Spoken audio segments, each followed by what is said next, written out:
السلام علیکم ناظرین، میرا نام ہے کاشف اور آج کی ویڈیو میں خوش آمدید ناظرین۔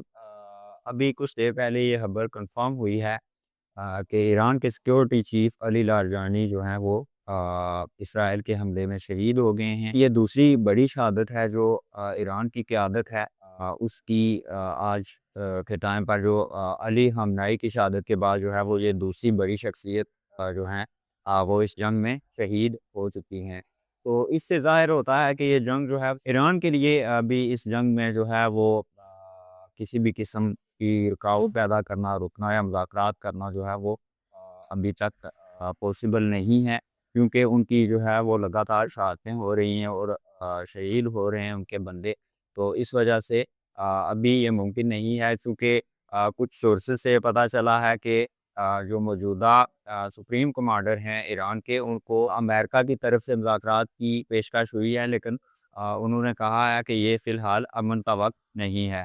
تو یہ کافی بڑی ڈیولپمنٹ امریکہ کی طرف سے اور اسرائیل کی طرف سے ہے کہ انہوں نے جو سیکیورٹی چیف ہیں ایران کے ان کو شہید کر دیا ہے۔ تو یہ ایک طرح سے جو ہے وہ جس طرح ٹرمپ کہہ رہے تھے کہ ہم جنگ کو جو ہے وہ 2 ویک یا 1 ویک میں جو ہے ختم کرنے والے ہیں، تو یہ کام جو ہے وہ ابھی زیادہ بڑھنے والا ہے، کم ہونے والا نہیں ہے، کیونکہ ہم نے پہلے بھی دیکھا ہے کہ ایران کی کوئی بھی اگر شخصیت جو ہے وہ شہید ہوتی ہیں تو ایران ان کا بدلہ جو ہے وہ ضرور لیتا ہے، اور ایران جو ابھی تک اس کے ساتھ ہوا ہے اس کا پہلے ہی جو اپنا بدلہ تھا وہ مکمل نہیں ہوا، اور یہ ایک اور شہادت ہے۔ تو اس میں ایک چیز واضح ہے کہ ایران ابھی اس جنگ کو روکنے میں کوئی کردار ادا نہیں کرے گا، اور نہ ہی وہ مذاکرات کی ٹیبل پر بیٹھے گا۔ ناظرین، ٹرمپ نے نیٹو کو اس جنگ میں کودنے سے پہلے اپنے اعتماد میں نہ لے کر ایک بہت بڑی غلطی کی ہے، اور اس کی وجہ یہ ہے کہ اب ٹرمپ کو یاد آ گئی ہے نیٹو کی۔ جیسا کہ ہم نے پچھلی ویڈیو میں آپ کے سامنے رکھا تھا کہ ٹرمپ نے ریکویسٹ کی تھی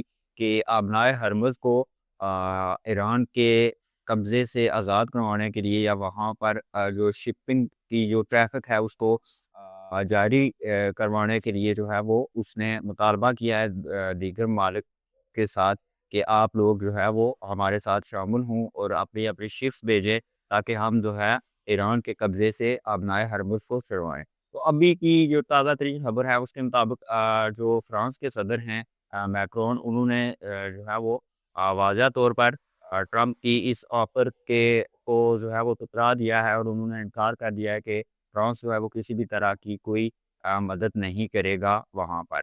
تو یہ ایک طرح سے جو ہے وہ ٹرمپ کے لیے ایک سفارتی ناکامی ہونے کے ساتھ ساتھ جو ہے وہ اس کی اوور آل اسٹرینتھ ہے، چونکہ نیٹو کے ساتھ شامل ہو کر جو ہے وہ یہ 20 25 یا 30 ممالک جو ہیں یہ انتہائی طاقتور ہو جاتے ہیں، اور ٹرمپ کیا اس میں شامل نہ ہونا یا ٹرمپ کا اس سے نکل کر اپنے طور پر فیصلے کرنا جو ہے وہ کافی نقصان دہ ہے ٹرمپ کے لیے، اور ٹرمپ کو اس چیز کی جو ہے وہ ابھی سمجھ بھی آ چکی ہے، اسی لیے اس نے ریکویسٹ کی ہے، لیکن اس کی ریکویسٹ کو جو ہے وہ ڈینائی کر دیا ہے صدر میکرون نے۔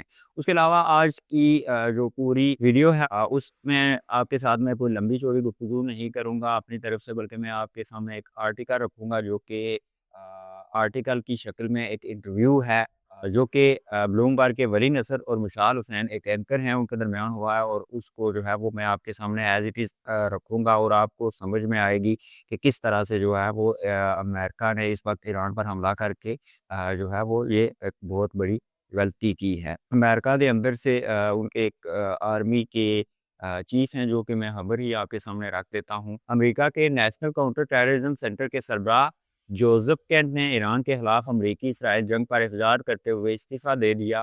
انہوں نے ایک خط میں لکھا ہے کہ ایران ہمارے ملک کے لیے کوئی قریب ترین خطرہ نہیں تھا۔ ان کے استعفیٰ کا ایک خط ایک ٹویٹ پہ پوسٹ کیا گیا جس میں انہوں نے کہا کہ ایران کے ساتھ جاری جنگ کو میں اپنے ضمیر کے مطابق حمایت نہیں کر سکتا۔ کینٹ نے اپنے خط میں یہ بھی کہا کہ اسرائیل اور اس کے امریکی لوبی کے دباؤ کی وجہ سے یہ جنگ شروع کی گئی۔ تو یہ چیزیں جو ہیں وہ ہم پہلے بھی ڈسکس کر چکے ہیں، اگر آپ میری پچھلی ویڈیوز اٹھا لیں تو ان میں ہم یہی چیزیں ڈسکس کر رہے ہیں کہ ٹرمپ کا اپنی طرف سے جو ہے وہ اس میں کوئی انپٹ نہیں تھی، بلکہ ٹرمپ جو ہے وہ ایک طرف ایران سے مذاکرات کر رہا تھا، اور اسرائیل نے ان مذاکرات کو ناکام کرنے کے لیے جو ہے وہ حملہ کیا، جس کی وجہ سے سچویشن جو ہے وہ خراب ہوئی۔ اچھا، اب میں آپ کے سامنے مشال حسین اور ولی حسن کا یہ جو تجزیہ ہے یہ ایز اٹ از آپ کے سامنے رکھوں گا، اور اس میں تمام طرح کے جو پہلو ہیں وہ ڈسکس کیے گئے ہیں۔ اچھا، یہ تجزیہ سامنے رکھنے سے پہلے میں آپ کو ولی نصر کا جو تھوڑا بہت بیک گراؤنڈ ہے وہ آپ کے سامنے میں رکھتا ہوں کہ انہوں نے جو ہے وہ اپنی زندگی کہاں پر گزاری۔ اس وقت وہ جان ہاپکنز یونیورسٹی میں پروفیسر ہیں، اوباما انتظامیہ کے سابق مشیر ہیں، تہران میں پیدا ہوئے۔ 1969 کے انقلاب نے خاندان کو جلا وطنی پر مجبور کیا۔ پوری زندگی ایران اور امریکہ کے رشتے کا مطالعہ کیا، ایران کی گرینڈ اسٹریٹجی پر کتاب لکھی۔ یہ آدمی نہ حکومت کا وکیل ہے نہ مخالف، تجزیہ کار ہے، اور اس کا تجزیہ واشنگٹن اور تل ابیب دونوں کے لیے تکلیف دہ ہے۔ مشال حسین برٹش پاکستانی ہے اور دنیا کی مؤثر ترین اور موقر ترین میڈیا شخصیات میں سے ایک ہیں۔ مشال حسین پوچھتی ہیں کہ ٹرمپ تو کہہ رہے ہیں، یہ جو انٹرویو ہے یہ ایز اٹ از میں آپ کے سامنے رکھ رہا ہوں، تو یہ سوال جواب جو ہیں وہ اسی طرح سے ہوں گے۔ مشال حسین پوچھتی ہیں کہ ٹرمپ تو کہہ رہے ہیں کہ جنگ جلد ختم ہو جائے گی۔ ولی نصر کا جواب صاف ہے، ٹرمپ چاہتا ہے کہ ختم ہو، کمبل سے جان چھوٹے، لیکن ایران کمبل چھوڑنے کو تیار نہیں۔ نصر کہتے ہیں کہ ایران نے امریکہ میں دانت گاڑ دیے ہیں اور جب تک حساب برابر نہیں ہوتا نہیں چھوڑے گا۔ ٹرمپ کا خواب تھا کہ سپریم لیڈر مارو، چند اسٹریٹجک ٹھکانے بم سے اڑاؤں، نہیں کہ عادت آئے سب بدل جائے۔ یہ خواب تھا، حقیقت یہ ہے کہ جنگ ہاتھ سے نکل چکی ہے، لمبی ہو گئی ہے، گندی ہو گئی ہے، امریکی اڈوں کو نقصان ہو رہا ہے، توانائی کی منڈیاں ہل رہی ہیں، عالمی معیشت دباؤ میں ہے۔ اور یہ سب چیزیں جو ہیں وہ میں آپ کے سامنے آپ کے ساتھ جو ہے وہ لگاتار آئل پرائسز کے حوالے سے بھی ہم نے بات کی، اس کے علاوہ جو اس کی سیاسی طور پر جو چیزیں ہیں یا امریکہ میں اس کی بدنامی ہے، ان چیزوں پر بھی ہم نے بات کی۔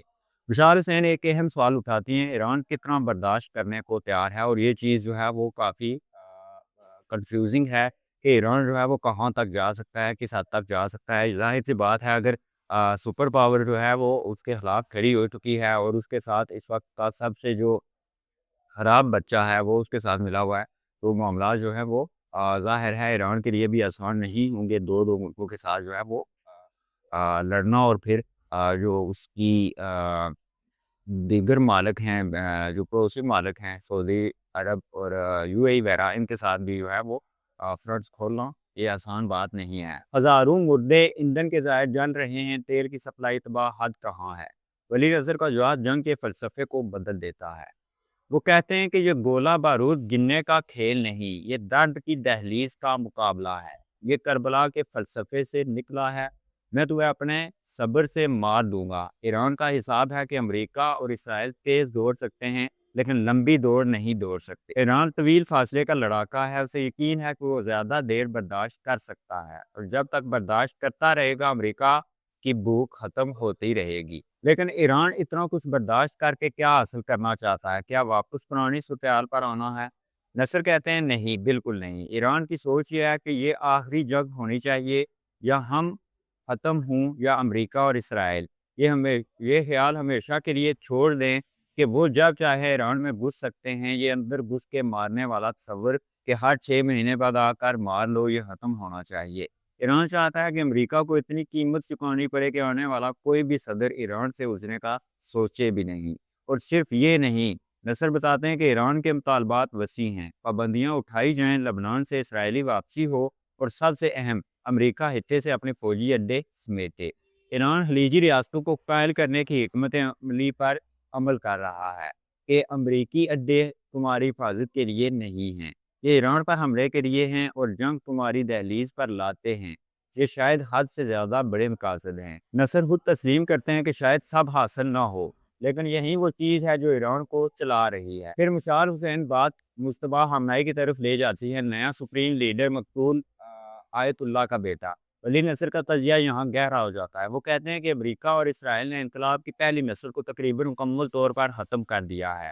سپاہ پاسداران کے سینئر کمانڈرز، سپریم لیڈر، اب ایک نئی نسل سامنے آئی ہے۔ نوجوان کمانڈرز جنہوں نے اپنے فوجی تجربے ایران عراق جنگ میں نہیں بلکہ شام اور عراق میں داعش اور امریکہ کے خلاف لڑ کر حاصل کیے۔ ان کا قومی سلامتی کا نظریہ بالکل مختلف ہے، اور مجتبیٰ انہی لوگوں کا آدمی ہے۔ 25 سال سے وہ سپاہ پاسداران میں ترقیوں کے عمل میں شامل تھا، کس کو آگے بڑھانا ہے کس کو نہیں، یہ فیصلے اسی نے کیے۔ مشال حسین کہتی ہیں کہ مجتبیٰ کی مذہبی اسناد تو وہ نہیں جو روایتی طور پر اس کے عہدے کے لیے ہوتی ہیں۔ باپ سے بیٹے کو اقتدار منتقل کرنا اسلامی جمہوریہ کی روح کے خلاف ہے۔ نصر کا جواب تاریخی ہے۔ وہ کہتے ہیں کہ خود حملائی بھی روایتی معنوں میں بڑے آیت اللہ نہیں تھے۔ یہ عہدہ وقت کے ساتھ بدلتا رہا، لیکن مصطفیٰ کے پاس دو چیزیں ہیں جو اس وقت سب سے زیادہ اہم ہیں۔ پہلی، وہ 30 سال سے اپنے باپ کے ساتھ بیٹھا ہے، پہلے دن سے کام سنبھال سکتا ہے، سیکھنے کے لیے 2-3 سال درکار نہیں۔ دوسری، اس کے باپ، ماں، بیوی، بیٹے، بہن سب اس حملے میں مارے گئے۔ ایران کی مذہبی اور قومی فضا میں یہ شہادت ایک کرشمہ ہے۔ مصطفیٰ نے یہ عہدہ علم سے نہیں کمایا، مصیبت سے کمایا ہے۔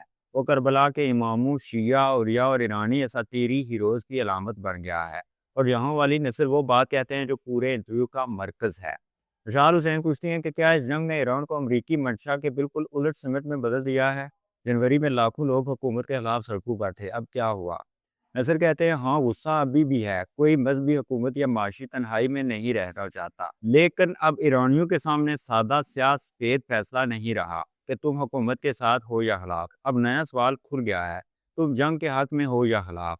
تم ملک کی حفاظت چاہتے ہو یا تباہی کا خطرہ مول لینے کو تیار ہو؟ تہران پر تیزابی بارش ہو رہی ہے، تیل کے ذخائر چلنے سے لوگ مر رہے ہیں، زندگیاں تباہ ہو رہی ہیں، اور ایسے میں حکومت مخالف ایرانی بھی ریلیوں میں آ رہے ہیں اور کہہ رہے ہیں کہ ابھی اندرونی سیاسی لڑائی کا وقت نہیں، ابھی ملک کا ساتھ دینے کا وقت ہے۔ نصر واضح الفاظ میں کہتے ہیں اگر ٹرمپ ایران میں فوری سیاسی بغاوت کا انتظار کر رہا تھا تو یہ نہیں ہو رہی، اور جب تک جنگ کا غبار نہیں بیٹھتا نہیں ہوگی۔ ایرانی عوام اس وقت جنگ میں ایک فریق نہیں ہے، اور یہ وہی عوام تھے جن پر امریکہ اور اسرائیل دونوں نے دارومدار رکھا تھا۔ نصر ایک اور اہم نقطہ اٹھاتے ہیں، اسلامی جمہوریہ نے اپنا نظام عرصے سے بکھیر رکھا ہے۔ جون 2025 کی 12 روزہ جنگ کے بعد جب اسرائیل نے سپاہ پاسداران کے 30 کمانڈرز مارے اور باقی سب زیر زمین چلے گئے، ایران نے نظام کو مزید بکھرا دیا۔ سپریم لیڈر مارا جائے تو نظام مفلوج نہ ہو، فیصلے ایک جگہ سے نہیں کہیں مراکز سے ہوں۔ حکومت میں، بیوروکریسی میں، سپاہ میں، ہر جگہ خود مختار فیصلہ سازی کا ڈھانچہ بنایا گیا۔ ملتبہ حملائی خود عوام کے سامنے نہیں آ رہا۔ نصر کہتے ہیں کہ اس کی وجوہات ہیں، افواہ ہے کوئی بمباری میں زخمی ہو گیا تھا، اسرائیل اور امریکہ نے واضح کیا ہے کہ اسے بھی نشانہ بنائیں گے، ایران دوبارہ قیادت کی تبدیلی کے بحران سے بچنا چاہتا ہے۔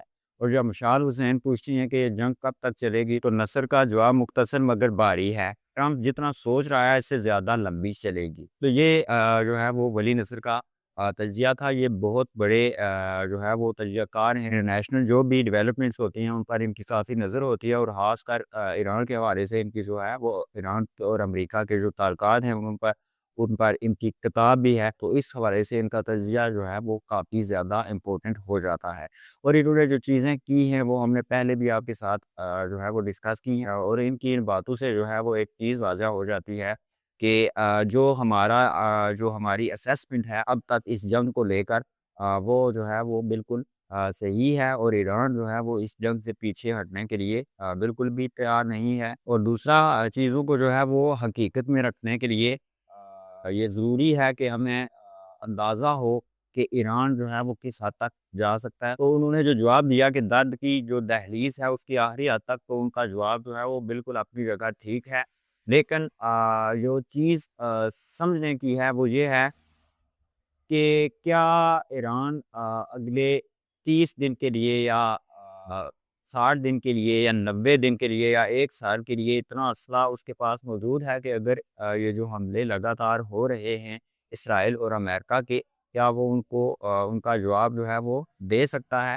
تو یہ ایک ضروری سوال ہے جس کا جواب جو ہے وہ ہمیں آنے والے ٹائم میں ملے گا، لیکن فی الحال کے لیے جو حوصلہ اور جو عزم ایران کے پاس موجود ہے اس کو شکست دینا امریکہ کے لیے جو ہے وہ بہت بڑا مسئلہ ہے۔ اور خود ٹرمپ نے بھی اس چیز کو ایکسیپٹ کیا ہے کہ ہم جو ہے وہ شاک میں آ گئے تھے جب ایران نے واپس ریٹیلیٹ کیا اور واپس جواب دیا، اور جو آج علی لاریجانی کی جو شہادت ہوئی ہے اس کے بعد جو حملہ ہوا ایران کی طرف سے اسرائیل کی طرف، وہ بہت ہی جو ہے وہ خوفناک حملہ تھا، اور اس کے جو خبریں ہیں وہ ابھی آ رہی ہیں، وہ بھی ہم آپ کے سامنے رکھیں گے کہ حملہ جو ہے وہ کس نوعیت کا تھا۔ دوسرا ایک اور جو سٹوری ہے اس کو ایک سٹوری کے طور پر ہی ہم آپ کے سامنے رکھیں گے کہ امریکہ جو ہے وہ کیوں بحر احمر جو ہے اس کو ہر دو صورت میں سیف کرنا چاہتا ہے، اور اگر وہ سیف نہیں کر پایا تو جو ہے وہ عالمی تنہائی کا شکار امریکہ ہو سکتا ہے۔ تو آنے والے دنوں میں جو ہے وہ اس پر ہم ایک مکمل اسٹوری کریں گے، تو انشاءاللہ نیکسٹ ویڈیو میں ملاقات ہوتی ہے۔ اللہ حافظ۔